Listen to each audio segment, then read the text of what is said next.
This is another episode of Standup Comedy, your host and MC, celebrating 40-plus years on the fringe of show business. Stories, interviews, and comedy sets from the famous and not so famous. Here's your host and MC, Scott Edwards. Hey there, ladies and gentlemen. Welcome back to the podcast. It's great to have you with us. Hey, one of my goals is to bring a variety of interviews and interesting people to the show for your entertainment, I hope. And today is no different. There's a young man that's been doing all kinds of interesting things. We were just chatting before the recording. He's had a very interesting life. We're going to hear about it. But the reason he's on the show is that he's a successful comic magician, and he works with some very good friends of mine in the business. And it's just great to have him in the studio to chat. Ladies and gentlemen, please welcome comic magician extraordinaire, Al Skinner. Oh, the crowd goes crazy, Al. All right, great. Welcome to the studio. Great. I have to correct you on the introduction. First off, you said variety of entertainers, which means you couldn't get anybody else, am I right? And then you said young, and well, it's a younger bit of a than stretch. Young man. We got the man part right. Well, ladies and gentlemen, Al and I have worked together. I've actually had the pleasure of being in the audience when he was performing, and then we've worked together on a couple shows. We have a great mutual friend, another talented magician, Larry Wilson. Yes. And you do a lot with him. What I found fascinating and why I wanted to have you on the show is that you are a very good magician, but you do have a unique way of bringing comedy into it, totally different than Larry and other people I've seen perform. And due to my pre-show investigation, you got a much later start. So let's give the audience a foundation, Al. Let's say between 25 and 50 is when you started magic? 40. Yeah, let's say it's somewhere in that area. Wow. Well, that's a big area. We'll say 40 and give you the benefit of the doubt. So between 25 and 40, what was Al Skinner's life like? Well, I got to go back a little bit further than that. We chatted a little bit about this. I owned a nightclub here in town, and we can talk about that later. Eventually, through some things, I ended up getting married and having kids, and I had to go get a straight job as a computer software engineer. And so I did that for 20-some years. So that was your base career? That was my base career. I mean, I'm living off the residuals of that right now. Were you dabbling in magic, or wasn't even in your life? It wasn't. I'll tell you the quick story. If maybe it's not so quick. When I was a young lad, there was Mark Wilson's television show, and he went out to the audience one time and says, if you want to be a magician, you have to be able to do these certain finger moves.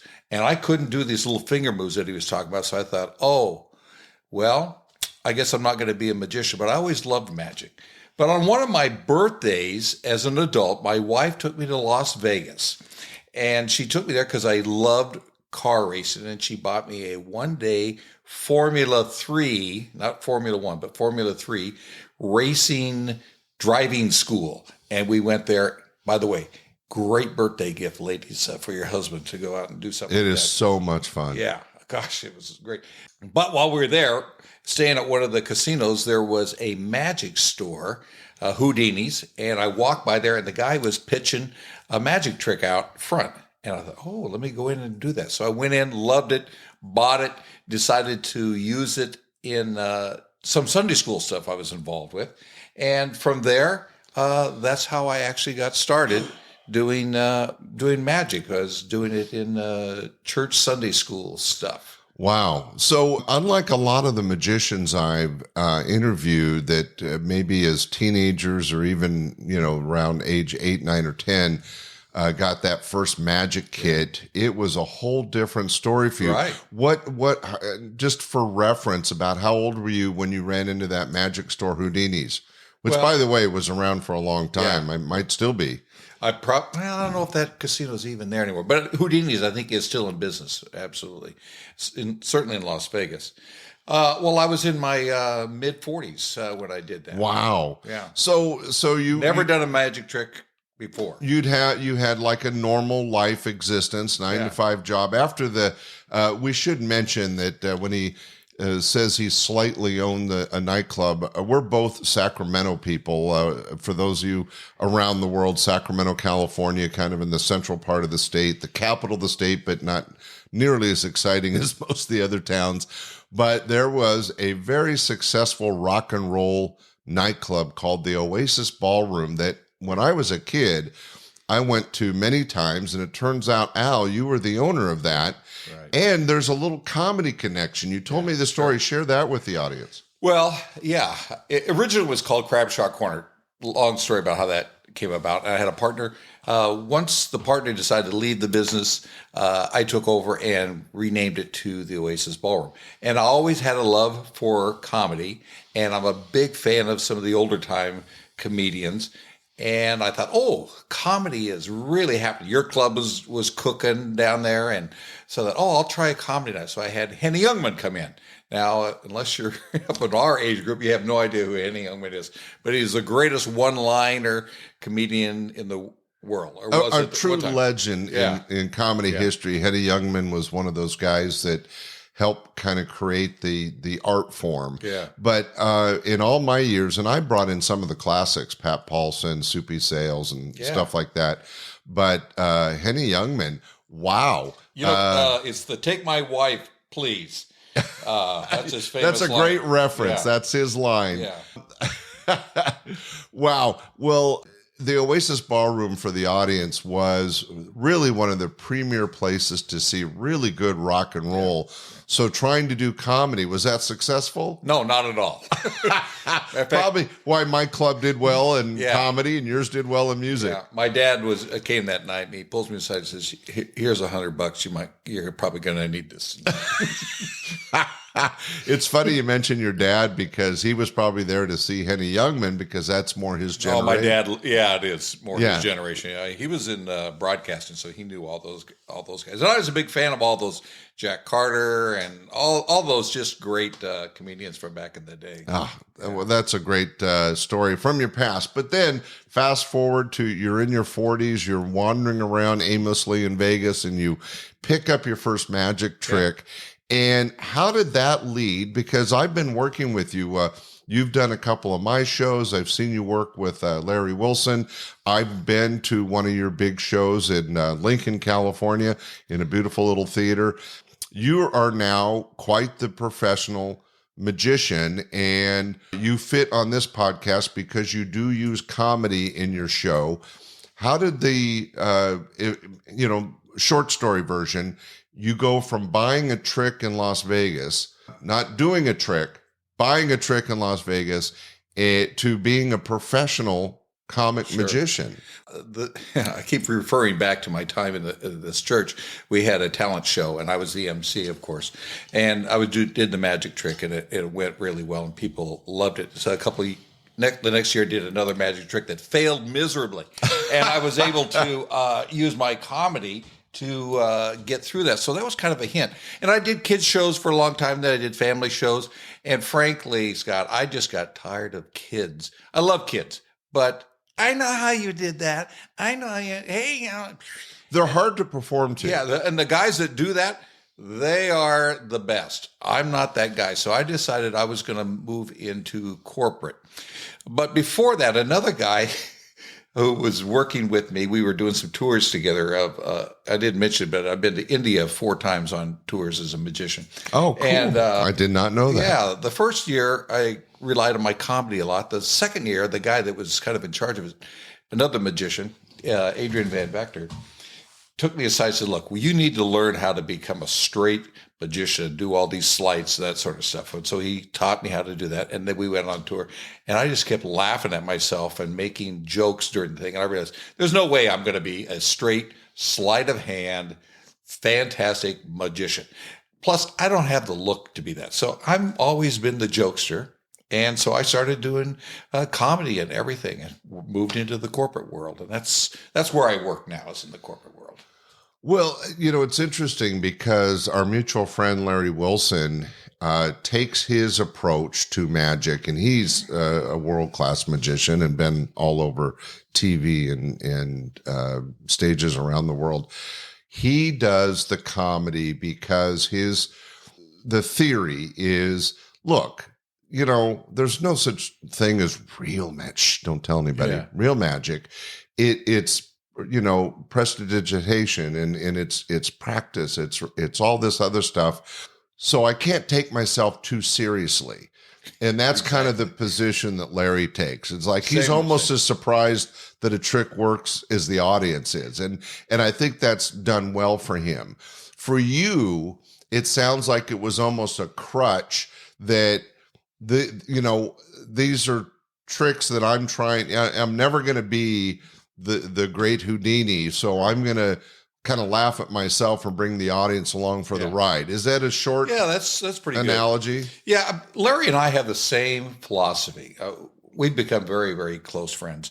And what we are is entertainers. We're entertainers who happen to use magic and comedy together. And my whatever level of success I have, very little, by the way, is because of Larry helping me in this area. We are like blood brothers. Enough about Larry now, more about me. So I know I've always been a comedy nerd. I just love comedy from the old vaudeville guys. And so I can't stand up on stage and pretend to be Copperfield or anything like that. Yeah, well, I saw your act, and I think it comes across very, not only very funny, but the magic is solid. You know your stuff, but I think it makes you more comfortable with the audience because you're not coming across with this attitude that I'm amazing. Oh, totally. It's like, hey, I'm Al, and I've learned these tricks, and wait till you see this one. Yeah. Kind of an attitude.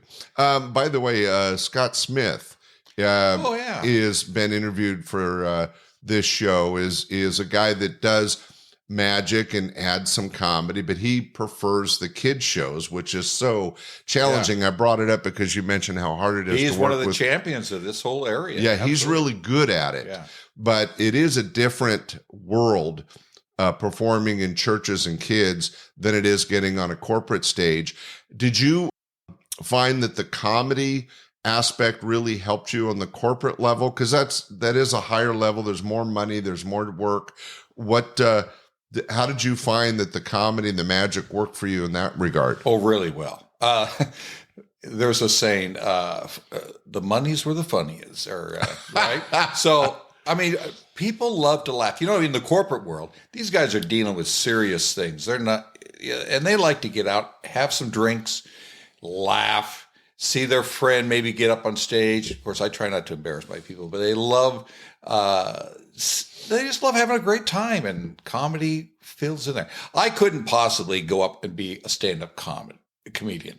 I just couldn't do it. I don't have the chops. I don't have the creativity. I rely on the magic to give me situations that I can have a lot of fun with and get people laughing. Well, that brings me to one of my stock questions is, what comes first for you, Al, the magic trick and then the comedy patter? Or do you come up with something that you think is kind of a funny idea and you find a trick that fits it? No, I always start with the trick for me. I think I'll see something or a friend might say, hey, Al, this would be a great trick for you. It fits you really well. So I always start with the trick and then add the comedy to it. And frankly, I do a lot of stuff that are stock tricks. Then I'll put my twist on them and then add the pattern. And I have to go back to Larry again. Larry and I work together on routines a lot. He is great at helping me come up with the storyline and the jokes that come along with it. Yeah, and just to make sure the audience is staying with us on this, every magician, there's really no such thing as a new trick in magic. Everything is an extrapolation of some other trick that's been done over hundreds, thousands of years. And what makes the entertainer successful or not is how they build or write the patter. Patter is the term meaning the language used, the words used to present the magic trick. And so some magicians use a very straight, here's my trick, isn't that amazing? And then the people I work with and the people on this podcast are comic magicians, where they have relatively similar tricks, but when they're doing the patter, the writing or explanation of the trick, that's where the humor comes in. And I think that much like a prop comic or maybe even a ventriloquist, the writing can be so crucial to your success with a bit. You know, is this going to work or not going to work? It's all a matter of what you say. You're totally right. Absolutely. You know, I do this one routine. It's, if you don't know, in Magic, we purchase the routines, we purchase the rights to them. And Nick Lewin, another great comic. I know. You know Nick? Nick worked for me several times. Good guy. Anyway, he has a routine that I purchased the rights to, and I use that with his stock lines. But as you're on stage, and comics come up with this all the time, I start ad-libbing and doing all the, that worked. So you're back scribbling it down afterwards, dropping Nick's lines, which were great, but they're funnier for me when I do my stuff instead of Nick's stuff. So that's kind of how a lot of my stuff transpires. I start off with the standard thing and then start goofing around on stage. Well, I think just like a stand-up comedy, that the analogy I've used before, whether it's Seinfeld, Leno, Carvey, any of these guys that we've worked with, when they're doing an airport joke or a flying joke, which everybody does material on family or flying or driving, what makes somebody unique and different? It's similar in Magic in that the tricks might be similar and the pattern might seem similar, but you have to make it your own. Oh, totally. Absolutely. And that I think especially in Magic, that's true. Yeah, because we could all be out there doing Nick's standard routine, and pretty soon we're just dummies out there repeating the same thing over and over, and eventually you have to make it mine. All my stuff is that way. And again, gosh, it sounds like I'm promoting Larry Wilson. It's just great to have a partner in the business that can help you. I help Larry with stuff. He helps me with stuff. And if you don't have somebody like that, you really should. It's just great. Well, it's been brought up a few times that entertainment is a community. In comedy, there is the support that guys that will hear somebody else's joke or punchline will get an idea and usually share it. Yeah. Right. Hey, by the way, on that bit about flying, try this. And that community helps everybody. You know, as they say, rising tides raise all boats. Everybody helps everybody, and you end up with a better overall entertainment situation. Magicians are a tad more competitive than comics, but your relationship with Larry, really? I think so. You think so? I think comics are more competitive. Oh, that's so funny. Than magicians, because we have these conventions, we share stuff, do stuff together. All right, we're going to debate this, because my theory is because in Magic, you're all doing a similar trick. You know, the handkerchief trick. Okay. Everybody has the handkerchief trick, but they all have a different pattern, a different way to present it. But because they're all doing the same trick, there's a little more competition. In comedy, there's a law. You can't do somebody else's bit. Oh, very true in that. Right. The baseline is different. Yeah, totally. The baseline is different. And so that makes the situation, you know, you're right. There's a lot of competition in comedy. There's a lot of competition in every industry. But I think that comics are willing to help other comics in the writing.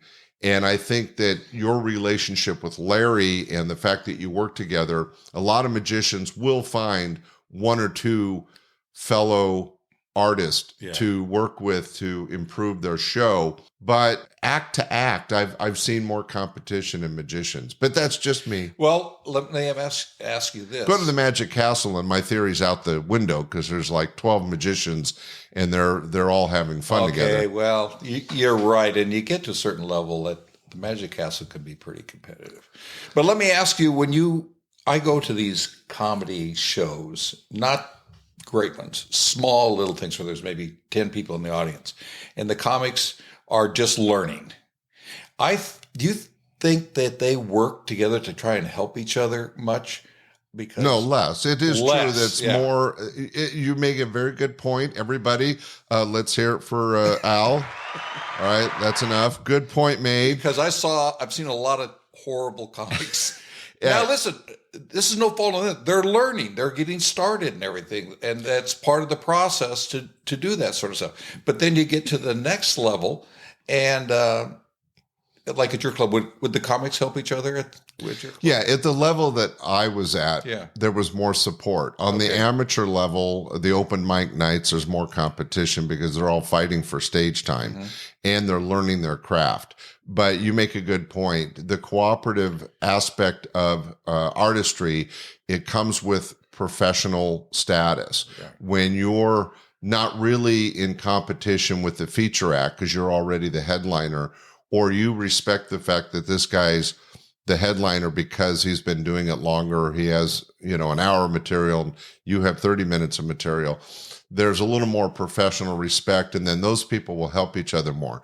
You're absolutely correct. On the amateur level, it's a little more cutthroat because they're vying and fighting for the same stage time. Okay, so I know it's supposed to be. And magicians probably don't do that. My interview, but I got to ask you this question. Back in the day when you were doing your stuff, and then you have these guys who were, everybody was trying to get a sitcom at the time. So they would go on like The Tonight Show or someplace like that. And all the comics would come and support the guy, but then they would be so ticked off that the guy gets a sitcom. They're not trying to undermine him, but, there was that real dog-eat-dog competition to get to that really super high level. Yeah. And I'm wondering, that's where I get my idea that the comics were more competitive. On this podcast and in my life, I've called it the ones that get the golden ticket. And I've known so many that got that ticket that worked for me, Saget, Coulier, Carvey, Leno, Ray Romano, Jerry Seinfeld. I mean, I could go on and on. However, that was still a small percentage of all the comics that worked for me. And there was this level of bitterness or frustration that guys that might have even been more funny were not getting that opportunity or didn't get the golden ticket. But that's the nature of life, I think. It's like there's, I'm going to make up a number. There's 100,000 engineers somewhere. There's always going to be a couple that get fame and fortune, but the masses just do their job. Yeah. Right. So there's all these entertainers or there's all these actors in Hollywood. Athletes too. Oh, and athletes too that are great doing that's another great analogy that there's thousands, hundreds of thousands of athletes, and yet only, 1%, 2% become name famous. Yeah. In magic, there are not nearly as many magicians. It's interesting, and maybe Al, you can speak to this. I think, by the way, I'm a huge fan of magic. My dad bought me a few tricks. I've played with a few tricks, but I never had the patience to really, you have to work at something. It's like I had a guitar, but I didn't take the time and have the patience to really learn it. That's my failure as a human being. But I recognize talent, and that's where I'm a star. And that made me a producer. I could see talent and know how to use it. And when it comes to magic, I mean, literally every child, especially young boys, but now a lot of young girls, will get introduced to magic and find some level of interest. And it might be, they learn one trick or they get that first magic kit and they play with it. So there's, generation after generation of people that play with magic. It's almost like a toy at that level. Right. But I think there's less people go into the profession than, let's say, acting or even comedy these days, and especially musicians. Right. Everybody likes to learn an instrument, but very few, make a career out of it. What do you think? Now, you got a really unusual late start. You were in your 40s, and you pick up magic, which is so different compared to all the other guys I've interviewed. Where did you find the time and the patience and the resilience to sit down and learn the manipulation of cards and doing the tricks? I find that fascinating. What is it that Steve Martin says the easiest way to get into show business is to be a magician, which is probably a true statement, and I probably followed that. I don't know. I just loved it. I love entertaining. If I could play the guitar, I'd probably be in a rock band or something. flash. And you have kind of a rock basis to your life, but do, you but weren't a musician. I played drums for a while, but I wasn't very good at it. So I used magic to be able to entertain. And the fact that I'm a funny guy just worked out well. So I did practice a lot, still do practice a lot. But I've learned that we call it knuckle buster, all these different moves and sleights of hand. People kind of, in one sense, don't care about that. They want to be entertained. So I tend to use tricks that are foolproof. They're not going to fail, although I've certainly had that happen. Pretty easy to learn and are entertaining, and I could add comedy to it. So I did all those knuckle busting things for years. But that's interesting. I'm more comfortable being funny. Yeah, that's so funny that you mentioned that, Al, because I find that interesting that you just enjoy being on stage. You found that adrenaline that we've talked about, that you have to get on stage, you get an applause, you get some laughter. Well, now it's like a drug. You want to get it again and again and again. And instead of complicating it and being like this is going to sound horrible terminology, a true magician, one of those guys that want to go into life as magical, you find a way to take, excuse my terminology again, basic tricks to get your ass on stage so that you can entertain. Your love is for entertainment. It is. And I think that your personality and your sense of humor added, like you said, with this art form of magic, and it doesn't have to be complicated. It doesn't have to be, award-winning, shock the world, he's a magician kind of stuff. It just needs to be entertaining. That's a great way to go into this art form. Congratulations. Well, thank you.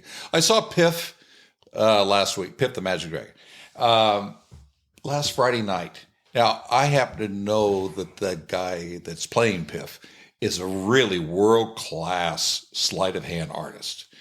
But his show did not do very much really knuckle-busting, sleight of hand stuff. But man, was it entertaining. He had the audience in the palm of his hand laughing and having so much fun. That's what I like. I wish that I was a good enough stand-up comic to be able to do it without carrying all this stuff around that we had. See, here's my theory about a stand-up magician versus a comedy magician. A stand-up magician has it easy and harder. Easier, he doesn't have to carry all this stuff around with him. Harder because he doesn't have all that stuff to rely on up there. He's strictly his wit and his stage delivery. As they say, you're standing naked up there before everybody. While magicians, we have to carry all this stuff around. That's the hard part. The easy part is we have all this stuff to rely on to help us be funny or amazing or whatever it is. One of my good friends in comedy and has been on this podcast several times, Bruce Babyman Baum, started off as a prop comic in college and was very successful. And he was really good with props, but he got to the point, and he was nationally famous. He was traveling all over the country, but he had 2 or 3 trunks. I mean, imagine what Carrot Top has to travel around with. And it was really fun and entertaining, but it really was difficult. And he forced himself 1 trunk at a time to get down to, he still ended up using about 1 trunk load because he always was at heart a prop comic, but he wrote a lot of stand-up comedy so that he didn't have to carry all that stuff. Sure. And then there's a comedy team, Mac and Jamie, who are, again, very successful, had their own TV show called Comedy Break. They've been on this podcast several times, and they tell the story that they started off using a lot of props because they came from the theater side. So they were used to props as theatrical comics, sense. Right? And they made a rule early in their career that if it didn't fit in the briefcase, it wasn't in the act. Yeah. And so they had a few props in the briefcase, but that was because of the hassle of moving all the stuff around. So for magicians, you always have props, but I've seen John Carney work in Amazing Jonathan and other people where they could have a whole stage show like Larry Wilson, where you have extra acts and lions, tigers, and bears. And then you've got the guy that can get just as much reaction from the audience by pulling something out of his pocket. Yeah. Magic is interesting. Michael Finney's that way. He's really good. Yeah. He works very minimal. I think it was, I can't remember who the magician / comic was, but there's a story that he was opening for Seinfeld or something and toured with him for a while. This is probably back in the day before the show. And Seinfeld says, drop that stuff. Just go out and be a comic. Let's try it on the next show. And it turned out went well, became a stand-up and everything like that. Actually, I can't think of the guy's name, but he's got a podcast. Imagine that. Well, there's something to take away from this, in that a lot of the show business talent that you're presenting to an audience is within you and what you say and what you write. Props are nice. Magic is, or like ventriloquism, you still have to be the writer. You still have to be the performer. Right. It really doesn't matter which dummy you're holding, ventriloquial figure you're holding. Willie Tyler will give me crap for that. I think that just like all these other entertainment art forms, it really is the person and their love for what they do that makes it happen. Now, you've got this interesting career. You got started late in life. You started off as kind of a computer nerd. In your 40s, you got into magic. Now you do comedy magic on a corporate level very successfully in large stage shows. Magically speaking, who would you say you've aspired or looked up to? I can't say Larry Wilson. No, okay. No. Larry's gotten, by the way, Larry is... I'm getting $1 for every time I mention Larry's name. No, but he's really a good magician and comic. He's great. Good friend. Okay, so I kind of thought about this ahead of time. So these are my heroes in that area. Michael Finney, and I'll tell you a quick Michael Finney. Michael Finney used to work my club out of Arizona, has his own club called Finney Bones there, just to give everybody a background, and a very talented comic magician, and he's a good golfer. He the Desert Classic. He hosts this golf tournament for all kinds of people in the comedy and magic business to raise money for. I think it might be childhood cancer. I can't remember. Great guy. So I went to see Mac King in Las Vegas, and Mac wasn't working that week, and Michael Finney was filling in. Oh, cool. And I walked in. I'm disappointed because I wanted to see Mac King, and I didn't really know who Finney was. I mean, I knew the name. This was many years ago. He came out, and now, again, very good magician, very good sleight of hand. Came out and did he hates it when I say this. He says, I know there's a compliment in there somewhere out. He did these basic tricks and just slayed the audience with his comedy and the trick combination. And that was a lesson for me. That's what... it's not how good you can do these knuckle busters. It's how well you entertain the audience. How you present them, right? Oh my gosh, it was just a masterclass for me. So Mac King obviously is also another one. But those are my two top guys. But right in there is a friend of yours, a former friend of yours, Harry Anderson. Oh, good friend. Dear friend, and a great guy. For everybody that's not aware, he was started off on the TV show Cheers, ended up having his own show called Night Court. But what made Harry famous was he was the huckster, right. Was able to take advantage of everybody. Like a carny. Yeah. The character he played on Cheers was kind of the character that he played as a comedy magician. And I went to see him up at Reno at one of the casinos there. He was playing the big room, I think at the MGM at the time. And wasn't even into magic at the time. Just went up to see him because I was a fanboy. I just love his attitude. And I recently had been changing my costuming on stage. And I wanted to change it, and I started developing this thing, and all of a sudden I realized, oh my gosh, I'm dressing like Harry Anderson here. And I thought, okay, well, he's passed away. So I don't do any of his routines, and my comedy is not like his. But Do you drop your pants like he I did in don't his drop show? my pants at the end of the show like he does. That's such a funny routine that he Yeah, does. yeah, he had a great bit. But I kind of end up dressing like him, and so now I can say that it's in honor of him, I guess. Well, that's nice. He was a good friend, and he's certainly missed. But his character, again, his magic was different and unique. But it was his presentation that made it special. Sure. So you mentioned Michael Finney, Harry Anderson. There must be one Matt more. King. Well, I would say the other guy is Jeff Hobson. I don't know if you know Jeff or not. Did he work? That's your club? actually the first name I don't know. Oh, really? He didn't work your club back in the day. Mr. Las Vegas. He does a comedy magic thing. He was on the Illusionists tours, and he was the main MC. Very funny. Runs a club down in Palm Springs called Marvin's Magic, I think it is. Just a great, great guy and very funny comedian, magician. And boy, if anybody's down that way, I highly recommend going to see him. I'll have to go check him out. Yeah, check him out. Here, that's pretty much it. I made some other notes of other people, but they're all comedians. Let me shift. Actually, that's the shift. Okay. So you do a lot of comedy in your show. I think it comes from who you are, your personality, but we've listed the magicians that you aspire to be or have you've looked up to. How about comedy? Is there anybody in the comedy world that you may have affected you as an entertainer? Of course, I don't do his type of stuff, but my guy, well, let's see. I wanted to make sure I come at this the right way. Well, Gaffigan, for sure.